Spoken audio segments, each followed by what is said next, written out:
साल 1948 में दुनिया भर के यहूदी, जिसे कि ज्यूइश कम्युनिटी कहा जाता है, वो दशकों की लड़ाई के बाद आखिरकार अपने घर, अपने एक देश की स्थापना कर लेते हैं, जिसे कि नाम दिया जाता है the state of Israel. Palestine में ज्यूस का इमिग्रेशन लेट 1880s में शुरू हो गया था यूरोप और रशिया में ज्यूस के खिलाफ बढ़ते डिस्क्रिमिनेशन के कारण। साल 1881 से 1913 के इस पीरियड को कहा जाता है द फर्स्ट आलिया। इस पीरियड में करीब 25,000 से 35,000 ज्यूज ईस्टर्न यूरोप से पैलेस्टाइन में बस जाते हैं। इस 20 साल के पीरियड में ज्यूइश कम्युनिटी को ये एहसास होता है कि पैलेस्टीन एक ऐसी जगह है जहाँ इमिग्रेट करना काफ़ी आसान है और यहाँ क्रिश्चियन पॉपुलेशन भी बहुत कम है, तो किसी भी प्रकार के डिस्क्रिमिनेशन या अत्याचार की गुंजाइश इधर नहीं बनती। इसी के चलते साल 1904 से 1914 के बीच द सेकंड आलिया की शुरुआत होती है, जिसमें करीब 40,000 ज्यूज रसिया, येमेन और बाकी यूरोप से पैलेस्टाइन इमिग्रेट करते हैं। हालांकि इस समय तक पैलेस्टाइन ओटोमन अम्पायर के कंट्रोल में था, लेकिन वर्ल्ड वॉर 1 के बाद इन साल 1917 में ब्रिटिश ने ओटोमन अम्पायर को हराकर पैलेस्टीन में अपना कब्जा जमा लिया था। ब्रिटिश सरकार पैलेस्टीन में अपना कंट्रोल जमाने के तुरंत बाद ही बलफोर डिक्लेरेशन लेकर आती है, जिसमें कहा जाता है कि पैलेस्टाइन में ज्यूइश कम्युनिटी के लिए एक नेशनल होम का इस्टेब्लिशमेंट किया जाएगा। इससे पैलेस्टाइन की अरब पॉपुलेशन बहुत नाराज़ होती है, लेकिन बलफोर डिक्लेरेशन के बाद और बड़ी संख्या में ज्यूज पैलेस्टाइन की तरफ इमिग्रेट होने लगते हैं और अब ज्यूज ने पैलेस्टाइन में ज़मीन खरीदना और ज़मीनों पर कब्जा करना भी शुरू कर दिया था, जिससे अरब्स और ज्यूज के बीच टेंशन्स बढ़ने लगती हैं। साल 1943 में नाजी जर्मनी में एडोल्फ हिटलर का राज शुरू हुआ, जो कि ज्यूज से सख्त नफरत करते थे और पूरे यूरोप को ज्यूइश कम्युनिटी से मुक्त करना चाहते थे। हिटलर के पावर में आने के बाद बहुत भारी वायलेंस देखने को मिला ज्यूज के खिलाफ, इसीलिए सभी ज्यूज पैलेस्टाइन की तरफ भागने लगते हैं। लेकिन पैलेस्टाइन के अरब लीडर्स इतनी आसानी से ज्यूज को पैलेस्टाइन में आने नहीं देते। साल 1936 से 1939 के बीच में अरब लीडर्स द्वारा एक ग्रेट रिवॉल्ट को अंजाम दिया जाता है, जिसमें ब्रिटिश शासन और ज्यूइश इमिग्रेशन के खिलाफ कई प्रोटेस्ट और हड़ताल किए जाते हैं, जिसमें बहुत हिंसा भी हुई, जिसके चलते ब्रिटिश सरकार ने कई अरब लीडर्स को गिरफ्तार भी कर लिया था। लेकिन अरब पॉपुलेशन का गुस्सा शांत करने के लिए और ज्यूइश पॉपुलेशन के हितों को भी ध्यान में रखते हुए ब्रिटिश सरकार ने साल 1939 में एक वाइट पेपर इशू किया, जिसमें 3 बड़ी बातें कही गई। पहला, कि अगले 5 साल तक ज्यूइश इमिग्रेशन को सिर्फ 75,000 तक सीमित कर दिया जाएगा। दूसरा, लैंड सेल्स की रेगुलेशंस को हायर कमीशन ऑफ पैलेस्टाइन के हाथों सौंप दिया गया। और तीसरा, इंडिपेंडेंस प्रॉमिस करी गई यूनाइटेड पैलेस्टाइन के लिए अगले 10 साल के अंदर। हालांकि इस वाइट पेपर से अरब्स और ज्यूज दोनों ही खुश नहीं थे। अरब्स का मानना था कि यह हमारा देश है और यहाँ क्या होगा वो यहाँ के लोग तय करेंगे, ना कि कोई वाइट पेपर तय करेगा। वहीं ज्यूज का भी मानना था कि इस वाइट पेपर को लाकर ब्रिटिश ने ज्यूज की आखिरी उम्मीद पैलेस्टाइन पर भी पाबंदी लगाना शुरू कर दिया है।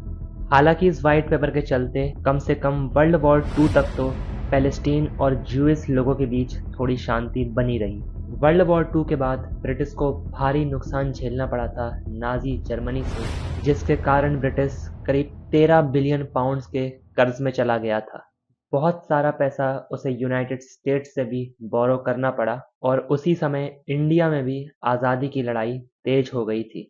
तो ऐसे में ब्रिटिश के लिए पैलेस्टाइन जैसे देश को संभालना बहुत मुश्किल हो गया था। वर्ल्ड वॉर 2 के बाद ईस्टर्न गैंग, जो कि ज्यूइश एजेंसी को लीड करता था, उसने लगातार ब्रिटिश ऑफिशियल्स पर हमले चालू कर दिए और ना ही अरब लीडर्स भी ब्रिटिश के खिलाफ कोई नरमी दिखा रहे थे। इसीलिए फरवरी 1947 में ब्रिटिश ने पैलेस्टाइन का सवाल यूनाइटेड नेशंस पर छोड़ दिया। यूनाइटेड नेशंस जनरल असेंबली ने एक कमेटी बनाई, जिसे नाम दिया गया United Nations special committee on Palestine, जिसमें कई देशों के रिप्रेजेंटेटिव्स शामिल थे।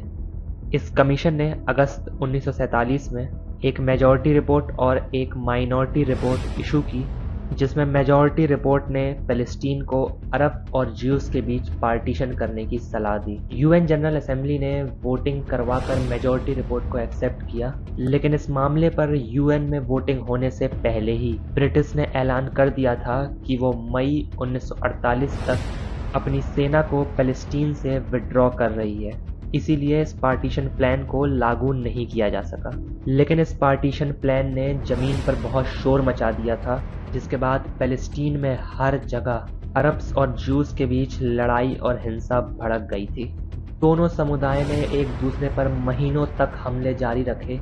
अरब लोगों ने ज्यूज की दुकानों, घरों और गाड़ियों पर हमले किए। जवाब में ज्यूज ने भी जेरूसलम, हाइफा और जाफा जैसे बड़े शहरों पर अरब के सभी रईस राजघरानों पर हमले किए। हैगना, जो कि ज्यूइश कम्युनिटी का सबसे बड़ा मिलिटेंट ग्रुप था, उसने अप्रैल 1948 में ऑपरेशन नाचसन को लॉन्च किया, जिसका मकसद था जेरूसलम पर कब्जा करना, जो कि आज के समय इजराइल का कैपिटल है। इस ऑपरेशन के मुताबिक बीच में आ रहे सभी अरब गांवों पर हमला करना था और जेरूसलम की तरफ ज्यूज के लिए सीधा रास्ता तैयार करना था।